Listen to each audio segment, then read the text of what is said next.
यहाँ पर प्लेन के जो प्रीवियस ईयर क्वेश्चन है जो 2015 से 2020 तक पूछे गए हैं उसको यहाँ पे भी डिस्कस किया जाएगा। तो ये प्लेन के कुछ क्वेश्चंस और आप क्या करना, अपने बुक के जो एग्जांपल्स है प्लेन के 3D ज्योमेट्री के जो प्लेन के कुछ एग्जांपल्स है वो ज़रूर कर लेना आप लोग, ठीक है। और इसके बाद अगर हो पाया तो कुछ और इम्पॉर्टेंट क्वेश्चंस हम प्लेन से देंगे। प्लेन का क्वेश्चन एक लॉन्ग 5 मार्क्स का आपको ज़रूर दिखेगा और पेपर में सबसे लास्ट क्वेश्चन आपको देखना प्लेन का ही देखेगा, वो 5 मार्क्स का आपको मिलता है, ठीक है। तो यहाँ पर जो सबसे पहला क्वेश्चन है वो 2015 का क्वेश्चन है। तो लिखा हुआ है कि आपको प्लेन का एक अच्छा हाँ यहाँ पर अभी पहले अच्छा चलो पहले समझाते। बोल रहा है कि आपको प्लेन का एक इक्वेशन निकालना है। प्लेन का इक्वेशन, वो प्लेन किस तरह का प्लेन है, वो प्लेन जो है कहाँ से गुजर रहा है, इंटरसेक्शन ऑफ द प्लेन्स। यहाँ पर दो प्लेन का इक्वेशन दिया हुआ है वेक्टर फॉर्म में, ठीक है। पहला प्लेन है R vector dot I plus 3j minus K is equal to 5 और दूसरा वेक्टर यहाँ पे लिखा हुआ है। तो जब भी कभी दो प्लेन के इंटरसेक्शन से हो के गुजरने वाला प्लेन का इक्वेशन निकालना होता है तो उसके लिए एक ट्रिक जो अभी हम यहाँ पे बताएंगे। और बोल रहा है कि आपका ये प्लेन जो है एक पॉइंट से गुजर रहा है, वो पॉइंट है 2, 1, -2। तो यहाँ पर हम आपको सिंपल लैंग्वेज में ये समझा दें कि जब भी अभी इस क्वेश्चन में आप ऐसे समझिए, आपका बुक है, आपके बुक के 3 पेज हैं, तो आप बुक के 3 पेज लो। 3 पेज में जो समझ लो कि जो बीच वाला पेज है वो वाला प्लेन, मतलब वो वाला 3 पेज है, ये 3 पेज 3 प्लेन है, ठीक है। 3 प्लेन में जो बीच वाला पेज है, ये वाला पेज गौर करो, जो ऐसे समझो कि जो आगे और पीछे का जो पेज है, वो आगे और पीछे का पेज जिस जगह पे आके मिल रहा है, देखना एक बीच में एक लाइन होगा, वहाँ पे आके मिल रहा है वो दो पेज जिस लाइन पे आके मिल रहा है, देखना बीच वाला पेज भी वहीं से गुजर रहा है। तो कुछ ऐसे ही टाइप का ये क्वेश्चन है। ऐसे समझना है कि तुम्हारा 2 प्लेन है और 2 प्लेन जहाँ एक दूसरे को इंटरसेक्ट कर रहा है वहाँ पे एक लाइन बन रहा होगा, उस लाइन से ही तुम्हारा ये प्लेन गुजर रहा है जिसका तुम्हें इक्वेशन निकालना है, ठीक है। क्योंकि ये 3D ज्योमेट्री का पार्ट है तो जाहिर सी बात है इसको तो डायग्राम करके दिखाना होगा, लेकिन हम आप लोग को PDF से बना रहे हैं। बोर्ड में बनाने जाएंगे तो अभी बहुत टाइम जाएगा, इसलिए हम PDF के थ्रू समझा रहे हैं। तो अगर आपको नहीं भी समझ में आ रहा है क्योंकि एग्जाम बहुत करीब है, तो सिंपल टेक्निक क्या है कि जब भी 2 प्लेन दिया रहे आपको और आपको पूछा जाए कि आपको एक इक्वेशन निकालना है प्लेन का जो कि इन 2 प्लेन के इंटरसेक्शन वाले लाइन से गुजर रहा है, तो सिंपल सा टेक्निक क्या है, आपको क्या लिखना है, पहले हम दोनों प्लेन का इक्वेशन लिख दिए हैं। उसके बाद देखो हम लिखे हैं therefore the equation of the plane through the intersection of plane 1 and 2। इन 2 प्लेन के इंटरसेक्शन से हो के गुजरने वाला प्लेन का इक्वेशन क्या होगा, सुनो। पहला प्लेन लिखना है। पहला प्लेन कैसे लिखना है, सुनो।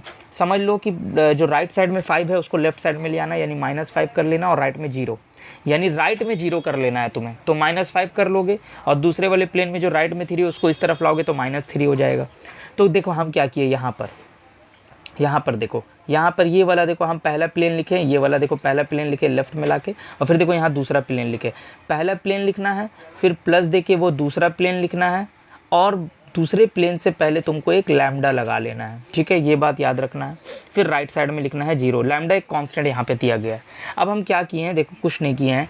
ये r डॉट इंटू दिस, ये वेक्टर है, देखो r डॉट यहाँ भी है और फिर r डॉट यहाँ भी है, ठीक है। तो समझो पहले ये कि जो ये लैम्डा है, ये लैम्डा ब्रैकेट के अंदर जाएगा। जब ये लैम्डा ब्रैकेट के अंदर जाएगा तो ये 2i से भी मल्टीप्लाई होगा, j से भी मल्टीप्लाई होगा, k से भी मल्टीप्लाई होगा, और ये लैम्डा जो है ये -3 से भी मल्टीप्लाई होगा। तो देखो जब ये लैम्डा -3 से मल्टीप्लाई होकर -3 लैम्डा होगा, देखो हम उसको राइट साइड में भेज के +3 लैम्डा कर दिए। और ये जो सिर्फ -5 बचा हुआ था, देखो हम उसको राइट साइड में भेज के +5 कर दिए। तो क्वेश्चन में सिर्फ बच जाएगा ये r vector dot this vector, मतलब लेफ्ट में बच जाएगा r vector dot this vector, और बच जाएगा r वेक्टर डॉट ये वेक्टर, और इस वेक्टर के अंदर लैम्डा आ जाएगा। तो उसके बाद देखो हम क्या किए, r वेक्टर डॉट को हम साइड कर लिए हैं और कॉमन ले लिया। ऐसे समझो कि इसको कॉमन ले लिए, तो यहाँ पे ये बच गया, देखो ये बच गया, और लैम्डा के साथ ये वाला वेक्टर बच गया जो कि आप लोग यहाँ पे देख सकते हो। फिर हम कुछ नहीं किए हैं, यहाँ से i और यहाँ से i कॉमन लिए, क्योंकि लैम्डा तो जाके इससे ब्रैकेट के अंदर मल्टीप्लाई हो जाएगा। तो यहाँ i कॉमन लेके यहाँ पे i का 1 बचेगा, यहाँ पे i का 2 लैम्डा बचेगा। तो देखो हम i कॉमन लिए तो यहाँ पे 1 + 2 लैम्डा हुआ। नहीं कन्फ्यूज़न होगा तो कुछ नहीं करना है, लैम्डा को पहले इन तीनों से मल्टीप्लाई कर देना, फिर i common, j common, k common ले लेना। फिर इसके बाद देखो हम क्या किए हैं कि हमारा प्लेन जो है, याद करना क्वेश्चन में दिया हुआ था कि हमारा प्लेन एक पॉइंट से पास कर रहा है। वो पॉइंट था 2, देखो क्वेश्चन में यहाँ पे दिया हुआ है 2, 1, -2, तो हम उस 2, 1, -2 को वेक्टर फॉर्म में लिख लिए 2i + j - 2 कैप। कुछ नहीं करना है, पहले पॉइंट पे i कैप लगा देना, दूसरा पॉइंट पे j कैप और तीसरा पॉइंट पे k कैप और हर के बीच में प्लस, क्योंकि लास्ट वाले पॉइंट में -2 था तो वो प्लस माइनस -2k हो गया। क्योंकि ये वेक्टर फॉर्म में क्वेश्चन बन रहा है इसलिए हम लोग क्या कर रहे हैं, सबको वेक्टर फॉर्म में लेके चल रहे हैं। अब क्योंकि हमारा प्लेन इस पॉइंट से पास कर रहा है तो आप लोग को एक बात बता दी, ये जो r वेक्टर होता है ये प्लेन पे कोई भी एक पॉइंट होता है, कोई भी एक पॉइंट। तो क्योंकि अगर हमारा वेक्टर, हमारा प्लेन इस पॉइंट से पास कर रहा है तो हम बोल सकते हैं कि r वेक्टर की जगह इस वेक्टर को लिखा जा सकता है, क्योंकि r वेक्टर तो एनी पॉइंट होता है ऑन द प्लेन, तो ये भी कोई एक पॉइंट ही तो है। तो इस r वेक्टर के जगह हम लोग ये वाला पॉइंट वाला वेक्टर बैठा देंगे, ठीक है। यहाँ पे हम बैठा दिए r वेक्टर की जगह। तो देखो यहाँ पे डॉट, ये लिखकर डॉट, और ये जो पूरा इक्वेशन ऊपर में लिखा हुआ था इक्वेशन नंबर 3 हम लिख दिए। अब गौर करो, यहाँ पर दो वेक्टर का डॉट प्रोडक्ट है। इससे पहले वाले वीडियो में भी याद करना, जो इससे पहले वाला वीडियो नहीं देखा है तो वो वेक्टर वाला वीडियो ज़रूर देख लेना। तो वेक्टर वाले वीडियो में, एक सेकंड, तो वेक्टर वाले वीडियो में हम बताए थे कि डॉट प्रोडक्ट कैसे निकलता है। सिंपल सा टेक्निक है, i को i वाले से मल्टीप्लाई करना है, j को j वाले से करो, k को k वाले से करो। डिटेल में बता दिए थे पिछले वीडियो में। तो i को i से करोगे तो 1 हो जाएगा और यहाँ पे हो जाएगा 2 × 1 + 2 लैम्डा। याद रखना i डॉट i 1 होता है, j डॉट j 1 होता है, k डॉट k 1 होता है। तो यहाँ पे i डॉट i 1 हो जाएगा और 2 × 1 + 2 लैम्डा करके यहाँ पे ये लिखे हम। फिर यहाँ पे j का कोएफिशिएंट 1 है, j का कोएफिशिएंट यहाँ पे 3 - लैम्डा, तो 1 × 3 - लैम्डा ये। फिर यहाँ से -2 से हम मल्टीप्लाई किए हैं -1 + लैम्डा को, तो ये वाला आ गया और इज इक्वल टू दे के राइट में 5 + 3 लैम्डा था। बस सिंप्लीफाई करना है, एक जगह लैम्डा करना है, एक जगह नंबर। तो देखो फाइनली मेरा लैम्डा का वैल्यू आ गया। अब जो लैम्डा का वैल्यू आ गया है तो हम देखो यहाँ इक्वेशन के 3 में ला के बैठा दिए, क्योंकि मेरा इक्वेशन ऑफ द प्लेन ये था, ये वाला, उसी से ये लाइन आया, उसी से फाइनली ये लाइन आया। तो अब हम लैम्डा का वैल्यू यहाँ पे ला के बैठा दिए 1 और मेरा इक्वेशन ऑफ द प्लेन आकर मुझे मिल गया यहाँ पर, ठीक है। तो दूसरा क्वेश्चन देखिए, ये 2016 का है। बोल रहा find the equation of the plane passing through the points. 2 points है उससे पास कर रहा है और हमारा जो प्लेन है वो एक प्लेन पे परपेंडिकुलर है, जो कि एक प्लेन, जिस प्लेन पे हमारा प्लेन परपेंडिकुलर है वो प्लेन का इक्वेशन यहाँ पे दिया हुआ है x + 2y + 2z = 5।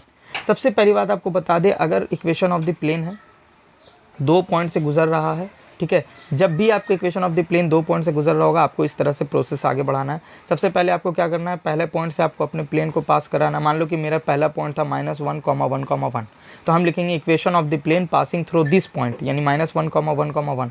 आपको क्या लिखना है, a × x- पहला पॉइंट, फिर +b ब्रैकेट y- दूसरा पॉइंट, प्लस दूसरा पॉइंट मतलब पॉइंट नहीं, पहले पॉइंट का जो x का कोऑर्डिनेट है, पहले पॉइंट का जो y का कोऑर्डिनेट है और पहले पॉइंट का जो z का कोऑर्डिनेट है वो हम बोल रहे हैं, यानी ax - x का जो कोऑर्डिनेट है, फिर +b ब्रैकेट y- y वाला कोऑर्डिनेट पहला पॉइंट का, फिर +c z - z वाला कोऑर्डिनेट, ठीक है, z वाला कोऑर्डिनेट, यानी x + 1 हो गया, -1 था वहाँ, और y- y का कोऑर्डिनेट लिखना था जो कि 1 है, और z - z का कोऑर्डिनेट लिखना था जो कि यहाँ पे 1 है, ठीक है।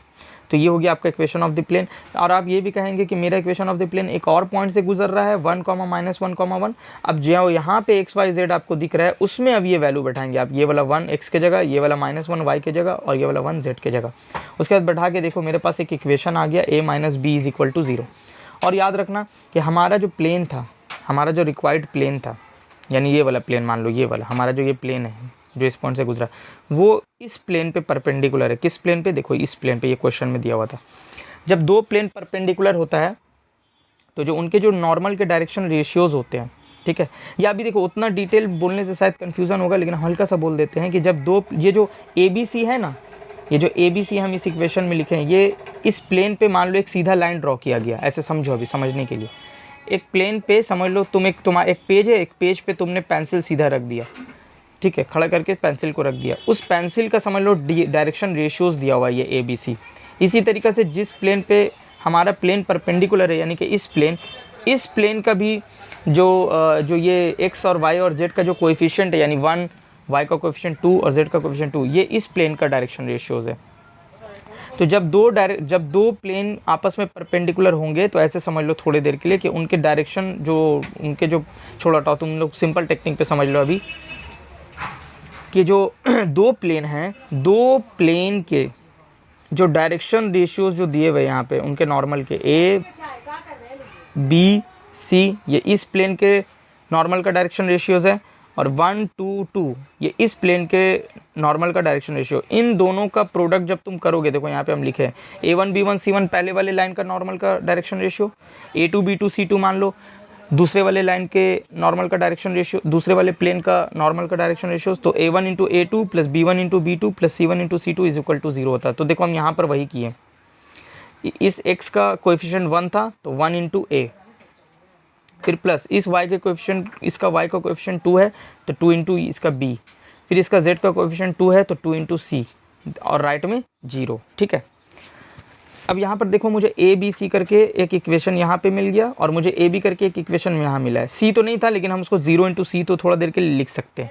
तो अब समझो कि तुम्हारे पास दो इक्वेशन है, और दो इक्वेशन, देखो ये क्योंकि 3D है बेटा, 3D इमेजिन का खेल है, और हम तुमको डायग्राम यहाँ पे बना बना के दिखाएंगे तभी समझ में आएगा, लेकिन उतना अभी हम लोग का पॉसिबल नहीं कि डायग्राम बन सकता है। ठीक है, ठीक है। तो यहाँ पे आपका दो इक्वेशन है, 3 वेरिएबल में, ए बी सी 3 वेरिएबल है, और आपके सामने दो इक्वेशन है। हम 0 से इसलिए कर लिए क्योंकि मेरा जो दूसरा इक्वेशन है उसमें ए बी सी करके दिया हुआ है, तो पहले इक्वेशन में भी सी आ जाने से हमें एक प्रॉपर इक्वेशन मिल जाएगा, यानी हमारे पास दो इक्वेशन आ जाएगा जिसमें 3 वेरिएबल्स है। तो उसको हम लोग सिंपल तरीके से सॉल्व करते हैं by the method of cross multiplication. 9 class के में या 10 क्लास में बच्चे ये सीखते हैं। तो करा क्या जाता है कि सबसे पहले ए लिख दिया जाता है, फिर इक्वल देके दूसरा वाला वेरिएबल, फिर इक्वल देके तीसरा वाला वेरिएबल। क्योंकि राइट साइड में दोनों का 0 है तो इसीलिए हम लोग यहाँ इक्वल देके कांस्टेंट ले रहे हैं। अदरवाइज अगर यहाँ इक्वल देके कुछ कांस्टेंट दिया होता तो इक्वल देके हम लोग 1 बाई करके लिखते, ऐसे इक्वल देके 1 देते फिर बाई दे देते।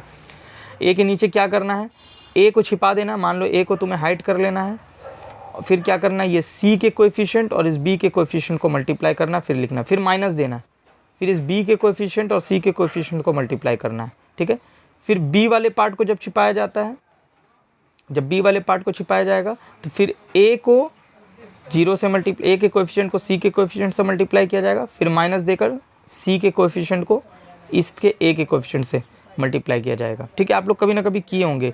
और जब c का बारी आती है, यानी c के नीचे क्या लिखना है, तो c को हाइड कर लेना, मान लो c यहाँ पे नहीं है सपोज कर लो, तो फिर यहाँ पे b के कोएफिशिएंट को a के कोएफिशिएंट से मल्टीप्लाई करना है, फिर माइनस देना है, और फिर a के कोएफिशिएंट को b के कोएफिशिएंट से मल्टीप्लाई करना है।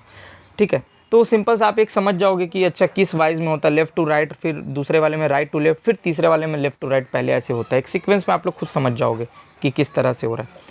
ठीक है, तो a के नीचे -2 आ गया, b के नीचे -2, c के नीचे 3, तो और हमने इक्वल ले लिया k, और k को मान लेना है कि 0 नहीं होगा, और यहाँ से आपका a का वैल्यू निकल जाएगा -2k, b का वैल्यू निकल जाएगा -2k, क्रॉस मल्टीप्लाई करके, और c का वैल्यू निकल जाएगा 3k। फिर इस a b c के वैल्यू को यहाँ पे ला के आपको बैठा देना है, यहाँ पे a b c का वैल्यू ला के आपको यहाँ पे बैठा देना है। उसके बाद हम क्या किए हैं, ऐसे समझो, तुम लोग बोलोगे k कहाँ गायब हो गया, तो k हम पूरे लाइन से कॉमन ले लेंगे। फिर जब k पूरे लाइन से कॉमन हो जाएगा तो ब्रैकेट के अंदर सिर्फ ये पार्ट बचेगा। ठीक है, मतलब समझ लो ये -2 जाके ब्रैकेट के अंदर मल्टीप्लाई होगा, ये भी -2 इसके y-1 के अंदर मल्टीप्लाई होगा, और ये 3 भी जो है z-1 के अंदर मल्टीप्लाई होगा, और k कॉमन हो जाएगा। तो k कॉमन होके, क्योंकि k 0 नहीं हो सकता है, तो k इंटू ये लिखा रहता पूरा, देखो k इंटू ये लिखा रहता पूरा, यहाँ पे हम लोग k लिखते हैं और फिर k लिख के ये पूरा लिखते हैं, और फिर राइट में 0, तो k 0 नहीं हो सकता इसलिए k ख़त्म हो गया, इसलिए सिर्फ ये बचेगा। हम बहुत जल्दी एक्सप्लेन कर रहे हैं, उसके बाद कुछ नहीं किया गया, x और y और z को एक जगह किया गया और कांस्टेंट ऐड सब्ट्रैक्ट करके उसको एक जगह कर लिया गया। अब दूसरा क्वेश्चन देखिए, यहाँ पे बोल रहा है कि एक प्लेन है जो कि एक कांस्टेंट डिस्टेंस p पर है फ्रॉम द ऑरिजिन, यानी एक प्लेन है, जैसे अब देखो ये एक प्लेन हम ड्रॉ किए यहाँ पे। ठीक है, ये प्लेन a पॉइंट पे यहाँ पे कट कर रहा है, यानी कोऑर्डिनेट एक्सिस को x एक्सिस पे a पॉइंट पे कट कर रहा है। ये प्लेन y एक्सिस को मान लो c पॉइंट पे कट कर रहा है।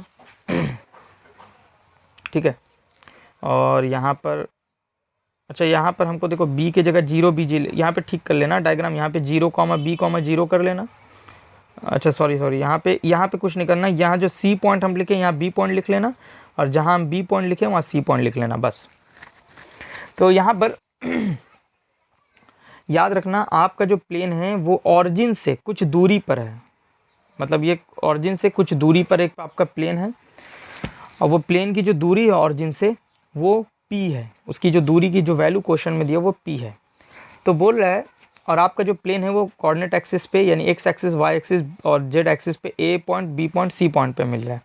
तो बोल रहा है जो सेंट्रॉइड ऑफ द टेट्राहेड्रॉन होगा, टेट्राहेड्रॉन अगर आप जाके देखोगे तो ऑरिजिन ले लो, ए पॉइंट ले लो, बी पॉइंट ले लो और सी पॉइंट ले लो, ऑरिजिन ए बी सी, इन 4 पॉइंट को मिला के जो शक्ल आपको बन रहा है वो टेट्राहेड्रॉन का शक्ल है। ठीक है, आप गौर करोगे तो एक ट्रायंगल आपके सामने दिख रहा होगा 4 फेस का, नीचे में भी देखो एक ट्रायंगल दिख रहा होगा, नीचे में यहाँ पे एक ट्रायंगल, सामने मुंह के पास एक ट्रायंगल, एक इस तरफ ट्रायंगल, एक इस तरफ ट्रायंगल, तो इस तरह से 4 तुम्हें ट्रायंगल दिख रहे होंगे। ठीक है, 4 ट्रायंगल, तो ये टेट्राहेड्रॉन होता है। एक बार सर्च कर लेना टेट्राहेड्रॉन का शक्ल, तुम्हें समझ में आ जाएगा। तो याद रखना, तो तुमसे पूछ रहा है कि इसका जो सेंट्रॉइड होगा यानी टेट्राहेड्रॉन का जो सेंटर होगा, ठीक है, उसका जो लोकस है, उसका जो पोजीशन है वो कुछ ऐसा है। ये इक्वेशन आपको लाके प्रूफ करना है। ठीक है, और ये 2017 का क्वेश्चन है। याद रखना, कोई भी प्लेन का इक्वेशन जो कोऑर्डिनेट एक्सिस को कट करता है 3 जगह पर, तो उसका इक्वेशन लिखने का तरीका होता है एक्स के नीचे वो इंटरसेप्ट लिखना होता है जो एक्स एक्सिस पे उसने कट किया है। एक्स एक्सिस पे ए दूरी पे उसने कट किया है, फिर वाई एक्सिस पे उसने बी दूरी पे कट किया है, और जेड एक्सिस पे उसने सी डिस्टेंस पे कट किया है। तो एक्स के नीचे ए का डिस्टेंस, वाई के नीचे वाई का जो वो इंटरसेप्ट है, और जेड के नीचे जेड का इंटरसेप्ट, और राइट साइड में आपको 1 देना है। और आप ये चीज़ एक याद रखो, ऑरिजिन से एक डिस्टेंस दिया हुआ है प्लेन का, ऑरिजिन से प्लेन के ऊपर एक डिस्टेंस दिया हुआ है, तो किसी भी एक पॉइंट से किसी प्लेन पर किसी भी एक पॉइंट से किसी प्लेन का डिस्टेंस निकालना है। मतलब आपको एक पॉइंट है, उस पॉइंट से एक लाइन ड्रॉ किया गया है, वो लाइन आकर प्लेन पे ड्रॉ हुआ है, तो वहाँ ऊपर ऑरिजिन से वो उस पॉइंट जो यहाँ पे क्वेश्चन में ऑरिजिन दिया हुआ है, उस ऑरिजिन से एक लाइन ड्रॉ होगा जो कि प्लेन पे आके ड्रॉ होगा। ठीक है, उसका डिस्टेंस निकालने का तरीका है कि आपको वो तीनों पॉइंट्स का जो एक्स का कोऑर्डिनेट और वाई का कोऑर्डिनेट और जेड का कोऑर्डिनेट है वो जाके प्लेन के इक्वेशन में बढ़ाना। और क्योंकि आपको पता है कि प्लेन का इक्वेशन ये वाला है, ये जो यहाँ लिखा हुआ है, और वो जो पॉइंट था वो ऑरिजिन है, ऑरिजिन का कोऑर्डिनेट 0,0,0 होता है, तो एक्स की जगह 0, वाई की जगह 0, जेड की जगह 0, तो ये पूरा 0 हो जाएगा। और लेफ्ट में आपको 1 को ले आना है, तो वो -1 हो जाएगा, और राइट में 0 हो जाएगा। तो उसको ऊपर में लिखा जाता है, उस चीज़ को ऊपर में यहाँ पे लिखा जाता है जो अभी हम समझाए। यानी प्लेन के इक्वेशन को राइट में 0 कर लेना, यानी 1 को लेफ्ट में ला के -1 कर लेना, और एक्स और वाई के जेड के जगह में वो पॉइंट का कोऑर्डिनेट बैठाना है, तो सिर्फ और सिर्फ -1 बच जाएगा।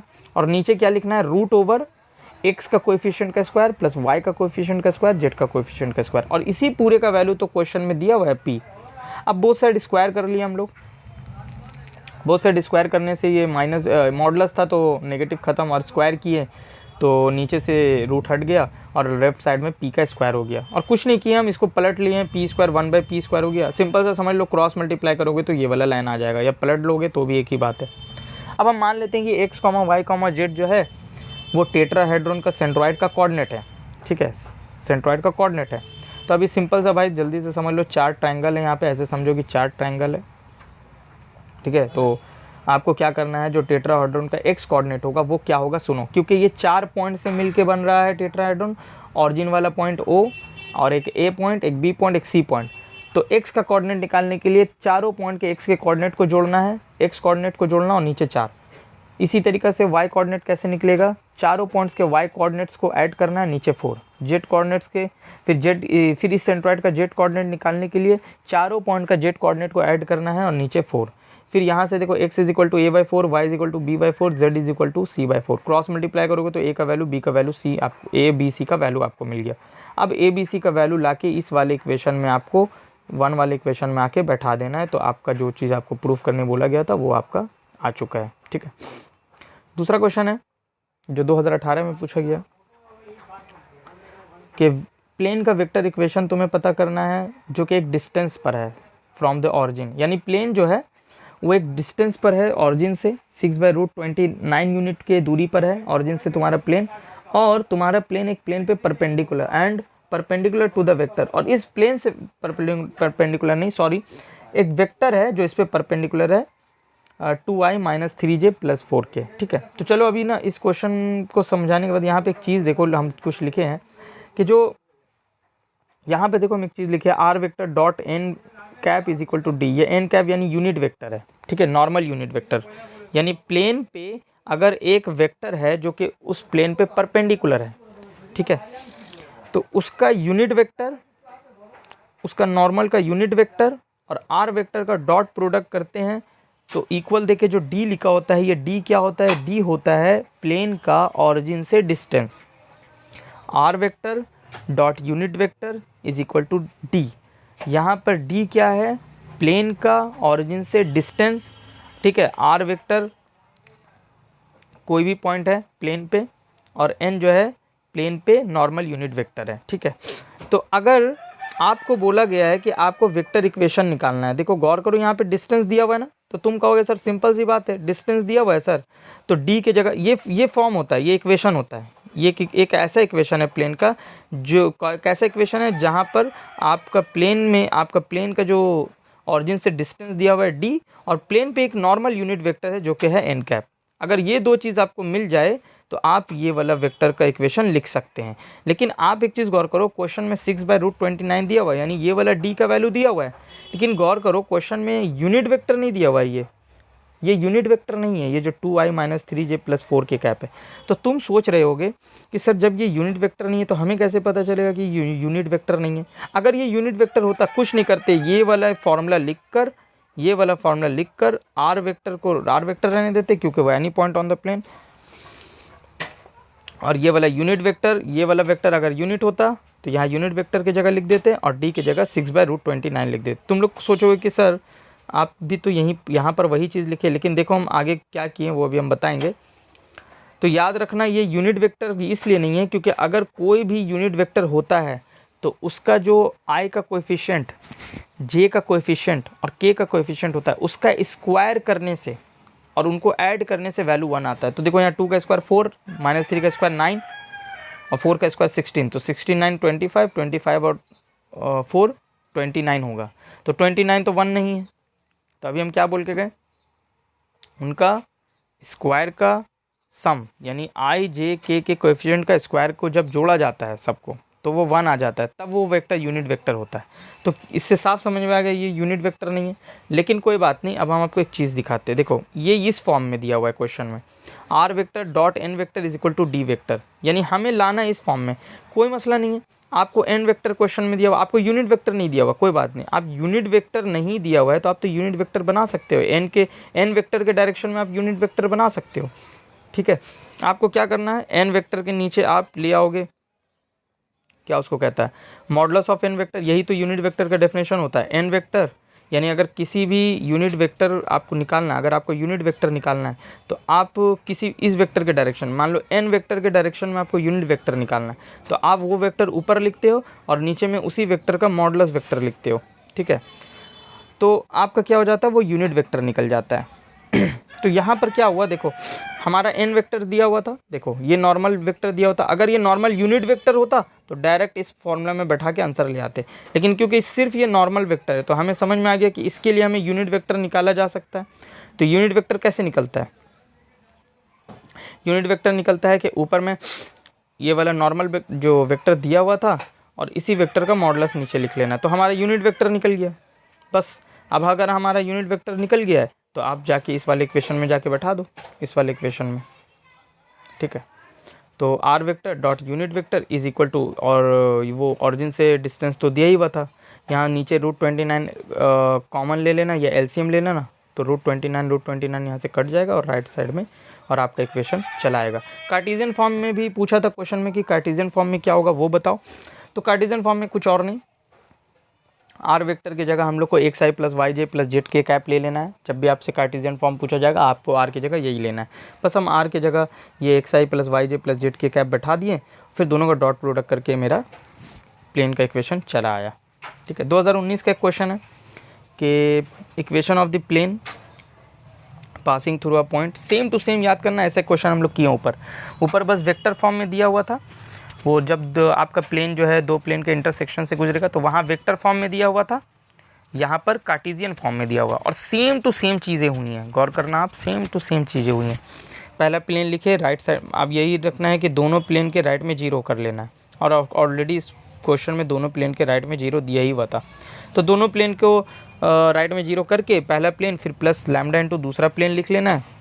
उसके बाद आप लोगों को जैसे उस क्वेश्चन में बताया गया था सेम टू सेम इस क्वेश्चन में वही करके इक्वेशन ऑफ द प्लेन निकाल लिया गया है, ठीक है। इसमें कुछ नया चीज़ नहीं किया गया।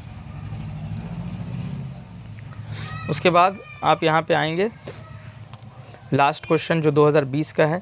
2020 में देखना, अभी हम लोग इससे पहले क्वेश्चन किए थे, वहाँ पे टेट्राहेड्रॉन था, यहाँ पे ट्रायंगल लिया गया है, यानी ऑरिजिन वाला पॉइंट हटा दिया गया है। तो सेम टू सेम काम हुआ है, ठीक है, सेम टू सेम चीज़ हुआ है, गौर करना। उसमें ऑरिजिन से डिस्टेंस p दिया हुआ था, यहाँ ऑरिजिन से डिस्टेंस 3p दिया हुआ है। तो सेम टू सेम हम काम किए उस क्वेश्चन की तरह।